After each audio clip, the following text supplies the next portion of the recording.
Hi అండి, అందరూ ఎలా ఉన్నారు? నేను మీ సుమతిని. వెల్కమ్ టు ఆ ఛానల్ సుమతీస్ కుకింగ్ అడ్డా. ఈరోజు మన కుకింగ్ అడ్డాలో స్పెషల్ చికెన్ షవర్మా.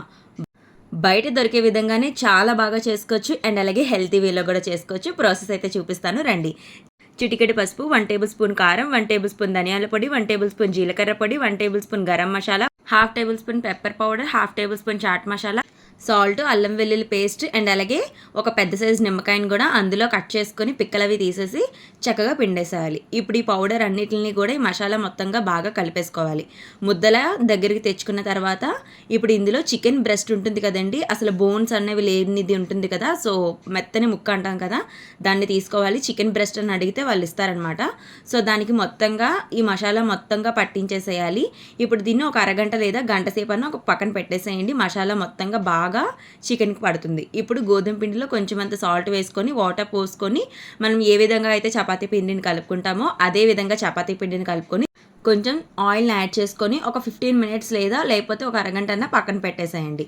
మనం ఎప్పుడు కూడా బయట దొరికే షవర్మాలు తింటాం కదండి, అందులో వాళ్ళు ఏం వేస్తారో తెలియదు, ఎలా వండుతారో తెలియదు. సో ఇంట్లో ఒకసారి ట్రై చేయండి, చాలా బాగుంటుంది. ఇప్పుడైతే ప్రాసెస్లోకి వెళ్ళిపోదాం. ఒక గంట తర్వాత లేదంటే ఒక అరగంట తర్వాత అన్న ఒక పాన్ కానీ లేకపోతే ఇలాంటి కళాయి కానీ తీసుకొని అందులో ఒక 2 నుంచి 3 టేబుల్ స్పూన్ వరకు ఆయిల్ యాడ్ చేసుకొని మనం ముందుగా మసాలాలు కలిపి పెట్టుకున్నటువంటి చికెన్ ఉంది కదండి, దాన్ని ఇందులో వేసేసి ఒక 5 మినిట్స్ వరకు మూత పెట్టేసి వదిలేసేయండి.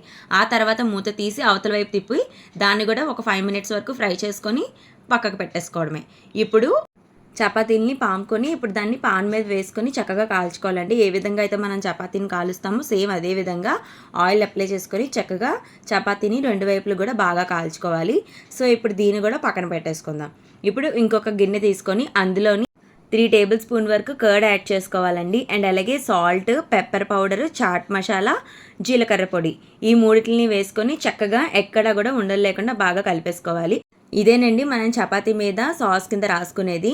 సో హెల్తీ అంటున్నాను కదా, బయట అయితే వాళ్ళు మయోనీస్ ఇవన్నీ కలిపి వేస్తారండి. సో అదంతా మంచిది కాదు. ఇంట్లో ఈ విధంగా తయారు చేసుకోవడం కూడా చాలా మంచిది.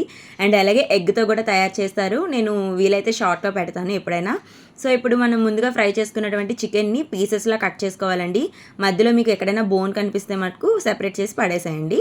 సో ఇప్పుడు దీన్ని పీసెస్లా కట్ చేసుకున్న తర్వాత చపాతీ మీదకి మనం రెడీ చేసుకున్నటువంటి సాస్ ఉంది కదండి, కర్డ్ సాస్, దాన్ని 1 టేబుల్ స్పూన్ కానీ 1.5 టేబుల్ స్పూన్ కానీ వేసుకొని మొత్తంగా స్ప్రెడ్ చేసుకోవాలి. ఆ తర్వాత మనము రెడీ చేసుకొని పెట్టుకున్నటువంటి చికెన్ పీసెస్ ఉన్నాయి కదా, వాటిని కూడా మొత్తంగా వేసుకొని కావాల్సిన ఉల్లిపాయలు వేసుకొని దీన్ని ఫోల్డ్ చేసుకొని ఒక్క బైట్ తింటే చాలా టేస్టీగా ఉంటుంది. సో తప్పనిసరిగా ట్రై చేయండి. Subscribe, bye.